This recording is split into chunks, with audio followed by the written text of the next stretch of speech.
Now, in the next set of chapters, I want to go through the table service, which is available as part of Azure storage accounts. So we're looking at general purpose V2 storage accounts.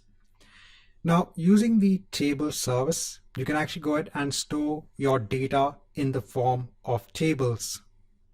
The table service allows you to go ahead and store non-relational structured data. So this is different from a relational database. So in a relational database, you might have multiple tables in place, and then you might go ahead and define relationships between the tables. So you might have primary keys for the different tables, and you might go ahead and reference those primary keys as foreign keys in another table. Over here in a relational database system, you want to go ahead and have relationships between the data. But this is more of a NoSQL data store, wherein you want to go ahead and store non-relational data. Over here, the data is stored with the help of key attributes and values. So over here, when it comes to a table, each row, when it comes to a relational database, is termed as an entity when it comes to Azure Table Storage, and each entity is basically made up of different key attributes and values. And all of this follows a schemaless design. When it comes to a relational data table, over there, you need to go ahead and define, okay, what are going to be the column names, what is going to be the column type, etc.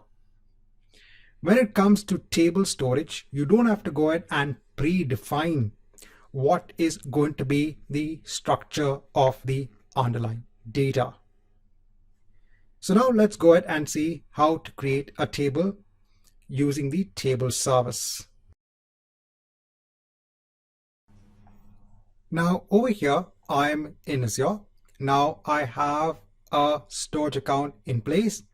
This is of the account kind general purpose V2. Now I'll go on to the table service. I'll go on to tables. Now over here, there is also a message wherein it asks you to go ahead and also check the table experience when it comes to Azure Cosmos DB. So Azure Cosmos DB is another NoSQL data service which is available in Azure, and you can also go ahead and use a table API over there as well. If you want premium performance when it comes to the table service, you can go ahead and opt for using Azure Cosmos DB. Over here, let me go ahead and add a new table. Now let's say over here I am storing customer information. Let me go ahead and give the name of the table. Now over here itself, you can't go ahead and add entities onto the table, but what you can do is that you can go on to the Storage Explorer. Let me go ahead and hide this. I'll go on to tables. I'll go on to my customer table, and over here I can go ahead and start adding entities. Now over here, you will notice that when you go ahead and add an entity, so over here, you're going to go ahead and add different properties. So these properties are basically your keys or your attributes, and then you have your values over here. But you can see that by default, there is a property name of the partition key and the row key. So by default, you need to have these properties in place for every entity in the table. Now let me go ahead and explain to you what's the purpose of having this partition key and row key in place. So normally, when it comes to data stores, they sometimes go ahead and implement this concept of partitioning when it comes to storage of data. In today's world now, you can actually go ahead and store a lot of data in the underlying data store. In order to go ahead and make searching of data much more easier, these underlying database engines will actually go ahead and divide the data into different logical partitions. This actually makes the searching of data much more easier. So over here, let me go ahead and just give you an example when it comes to the use of partition keys and row keys. Now let's say has a very simplistic example. In your table, you want to go ahead and store this data about different customers. So over here, please note that I have 3 properties over here for each entity, but this does not need to be the case. To make it simpler in terms of understanding partition key and row key, I have the same number of properties for each item over here or each entity over here. So I have the customer ID, the customer name, and the customer city. So over here, my property, the key or the attribute is my customer ID, the customer name, and the customer city. And these are my values. So when you go ahead and add an entity, you have to go ahead and decide which property of your entity is going to behave as your partition key and which property of your entity is going to behave as the row key. So over here, let's say that you're going to go ahead and map now the customer city onto the partition key. So when it comes to your entity, so when it comes to your domain modeling, right, you understand that your entity has the customer ID, the customer name, and the customer city. But when it comes to the table experience over here, you can't give a name of customer city over here. The name has to be partition key. But what you can do is that for the partition key for the first entity, you can go ahead and enter the value of Chicago. So over here, you are now mapping the customer city onto the partition key. And then maybe for the row key, you can go ahead and map the customer ID. So what's the benefit of now having partitions? So I said that now this underlying table service is going to go ahead and use this partition key for partitioning of your data. So if you've gone ahead and chosen customer city now has the partition key, all of the entities which have the similar values, so over here you have Chicago and you have Chicago over here. So these 2 items might be placed in one partition, one logical partition. And then the other item, which is of New York, might be in another partition. I'm giving a very simplistic example over here. Internally, the service actually goes ahead and decides in which partition each item should belong to or each entity should belong to. But this is generally the case wherein the partition key is used to go ahead and decide which partition the entity should be part of.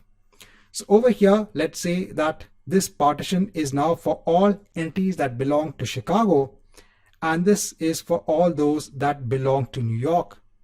So when you are going ahead and now searching for data, you can actually go ahead and search for data based on the customer city. So if you had thousands or even millions of entities in the table, it becomes easy now for the table service to go ahead and only perform the search in one partition. Instead of going ahead and searching the entire table, which would take time, because it has gone ahead and now partition the data, it becomes easier to go ahead for the table service and search for the data within a particular partition. So generally, this is actually the reason as to why data stores actually go ahead and adopt the use of partitions. Now within a particular partition, you can go ahead and use the row key. So over here, I'm seeing the row key can go ahead and map onto the customer ID. The row key actually helps to uniquely identify that entity within a particular partition. Right, so over here, these are the mappings that I'm doing. So let's go ahead and quickly enter our data. So over here, let's say I'm mapping the partition key onto my city. So let me go ahead and enter a city name. And over here, the row key for basically the customer ID. And if I want to go ahead and add another property, let's say I want to go ahead and add what is the customer name.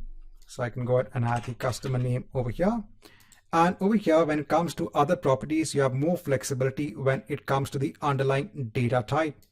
The partition key and the row key have to be of the string data type. And you can go ahead and hit on insert. And now you have the entity in place. You can also go ahead and add another entity. So over here, let's say you want to go ahead and add New York. Let's say this is for customer number 2. Over here, you can go ahead and add the new customer name. And you can also go ahead and add other, properties as well.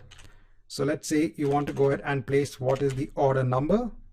So this is, let's say, an order that the customer has placed. You can go ahead and specify what is the order number, and you can go ahead and add other properties as well. So over here, you can see that it's gone ahead and added a null value when it comes to the order number for the first customer that we have.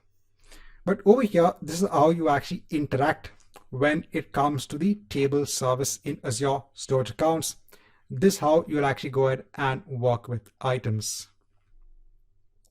You can also go ahead and query for items over here. So you can go ahead and query for items just based on the partition key. You can go ahead and hit on run over here, and you'll get the results accordingly. You can also go ahead and edit any item or entity that you have over here. You can also go ahead and edit an entity which is present in the underlying table. And obviously, you can also go ahead and delete an entity as well. Now let's see how we can work with the table service in Azure Storage Accounts from .NET. So over here in Visual Studio 2019, let me go ahead and create a new project. I'll go ahead and choose Console Application and hit on Next. Over here, let me go ahead and give a name. I'll go on to Next. I'll go ahead and hit on Create.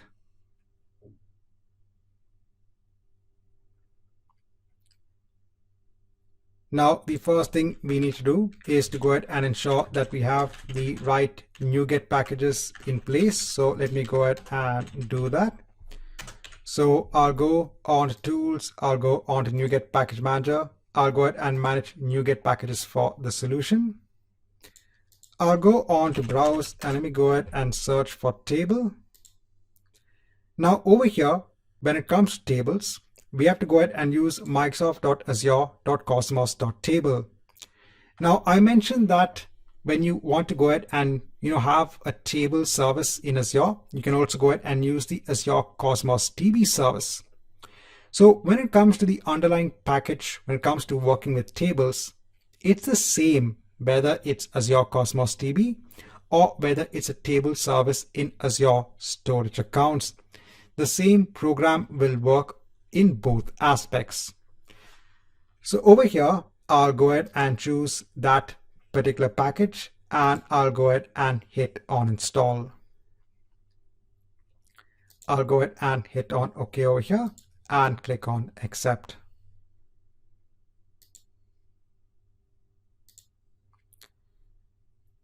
Now let me go on to the main program. So firstly, let me go ahead and have some properties with the reference on to the table that we want to create. So in this particular program, we'll go ahead and first create a table. So firstly, I'll go ahead and have the connection string and the table name. Now let me go on to my storage account. So I already have a table name in place with the customer name. So let me go back on to the tables in the table service. I'll choose my customer table and I'll go ahead and hit on delete. Now let me go on to my access keys. I'll go ahead and click on show keys. Over here, I'll go ahead and take the connection string of key 1. I'll go on to my program and I'll replace it over here. Now the first class that we need to go ahead and use is Cloud Storage Account. So this will actually help us to go ahead Let me go ahead and first add the namespace. So it will allow us to go ahead and first connect onto our storage account. So there is a method of pass, and over here we have to go ahead and give our connection string. So this will go ahead and establish a connection onto the storage account. Next, we need to go ahead and use the cloud table client. This allows us to get a reference onto a table which is in our storage account. So I can go ahead and choose my account and basically get a table reference. So let me go ahead and choose the method of create cloud table client.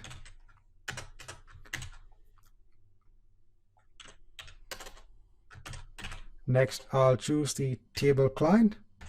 And then over here, let me go ahead and get a table reference. And over here, we have to go ahead and give our table name. Over here, the return type is of the class cloud table. So over here, let me go ahead and give my table name. And over here, let me go ahead and create an object of the type cloud table. Now next, I can go onto my table. I can go ahead and choose the method of create if not exists. And over here, I can go ahead and just add it as it is. So it will go ahead and create the table if it does not exist. And let me go ahead and just write line table has been created. All right, let's go ahead and run the program.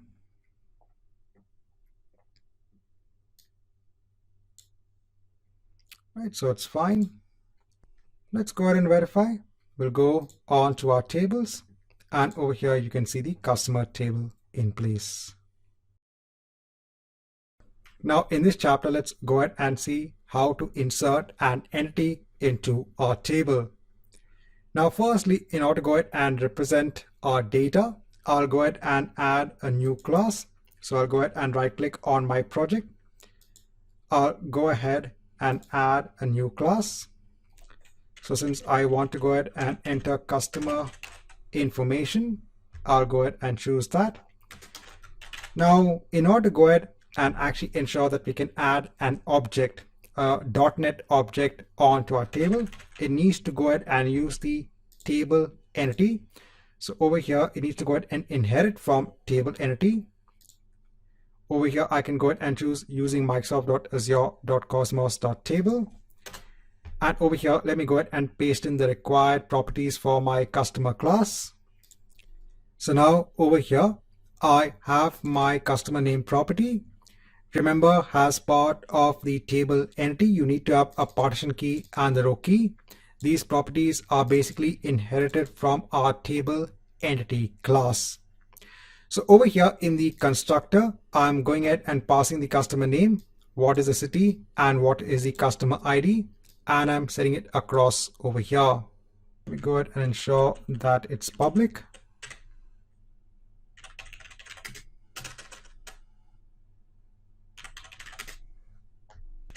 So let me go ahead and now create an object of my customer class. So new customer. Over here, let me go ahead and pass in what is my customer name. Then what is the city? And what is the customer ID? Now next, we need to go ahead and use a class of table operation. This allows us to go ahead and perform multiple operations on our table. So over here, I'll go ahead and choose a table operation dot insert. And over here, I need to go ahead and give my entity. So that's basically my customer. And then I can go on to my table object that I have over here. I can perform and execute, and I can go ahead and pass in that operation.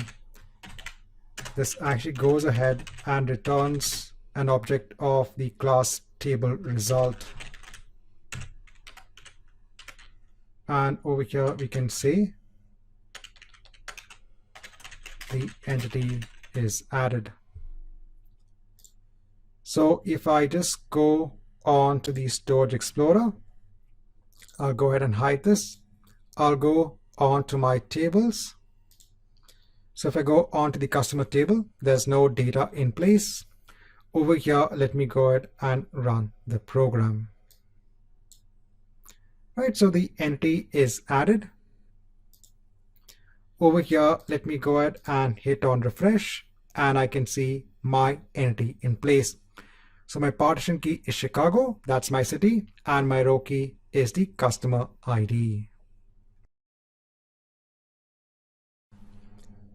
Now, in the last chapter, we had gone ahead and seen how to insert an entity. Now, you can also go ahead and insert a batch of entities at a time. So let's go ahead and see how to do this. So the first thing I need to do is to go ahead and create first a list of customer objects. So a new list of customer. And over here, I need to go ahead and create my new customers. So I'll say new customer.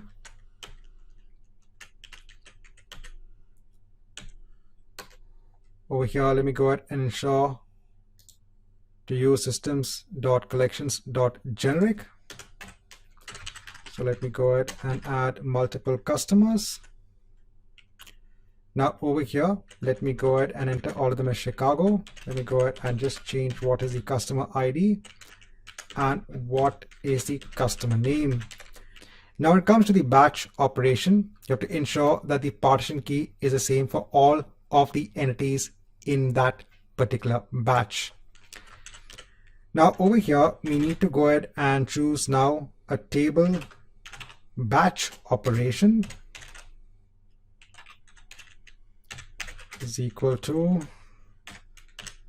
new table batch operation, and over here we just need to go ahead and instantiate an object of the class, and then for each customer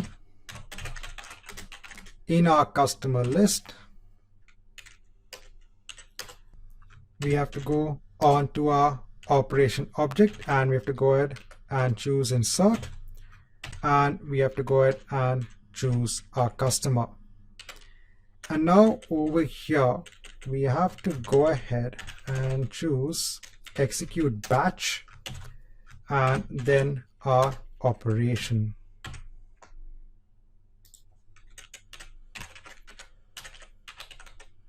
And over here, the return type is a table batch result.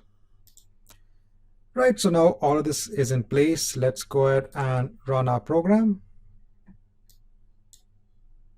Right, so that's done. If I go onto my table, if I go ahead and hit on refresh, so I can see all of my entities in place. Now in this chapter, let's go ahead and see how to retrieve a particular customer from our table. So I'll go ahead and remove all of this. Now we have to go ahead and mention what will be the partition key and the row key for the customer that we want to go ahead and retrieve. So I'll go ahead and enter them as properties over here. Now again over here, let me go ahead and choose a table operation. And this time I'll go ahead and choose a table operation, and I'll go ahead and choose the retrieve method. Over here, I can go ahead and mention of the type customer class. And over here, I can go ahead and mention what is my partition key and what is my row key. And then I can go ahead and do a table result is equal to my underlying table dot execute and my operation. Then in the result itself, so I can go on to my result and I can go on to the result property and I can go ahead and typecast it onto my customer class, and then I can go ahead and write all of the details. So let me go ahead and do that. So I've gone ahead and ensuring to display the customer name, the partition key, and the row key. Let me go ahead and remove this.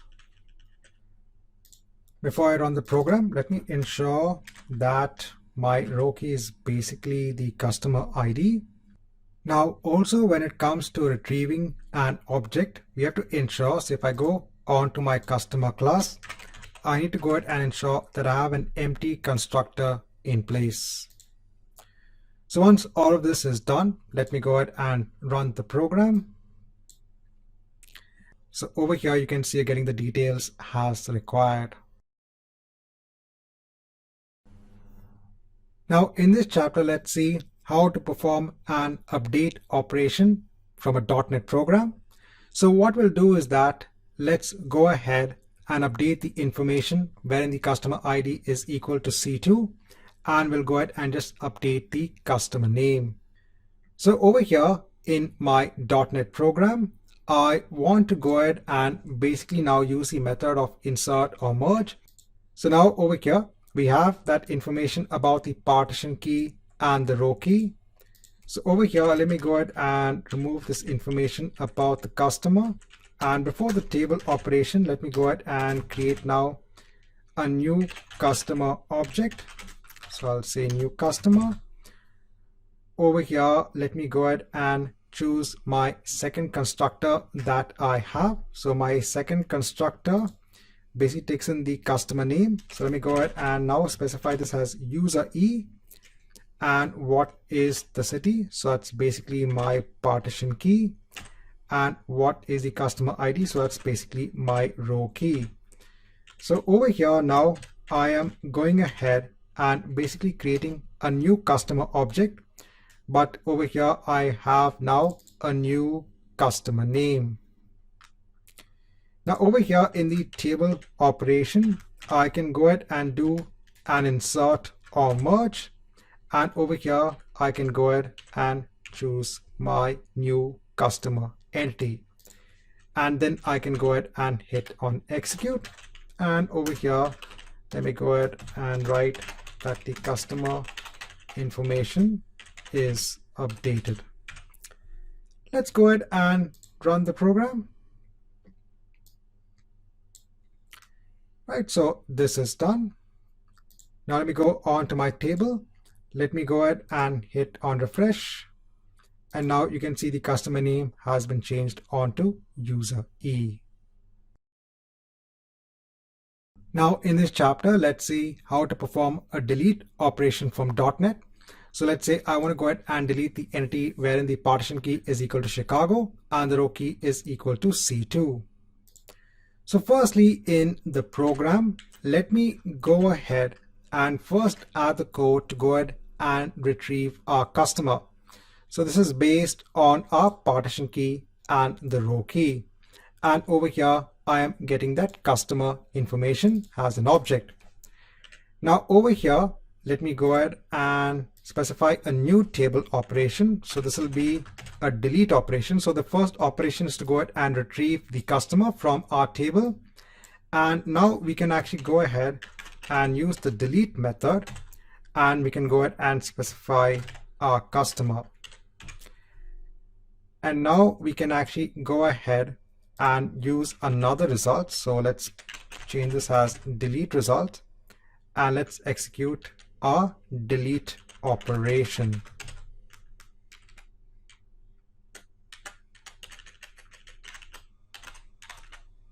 Right, so let's go ahead and run the program. Right, so customer information is deleted. Over here, if I go ahead and hit on refresh, I can see the entity with C2 and Chicago is no longer present.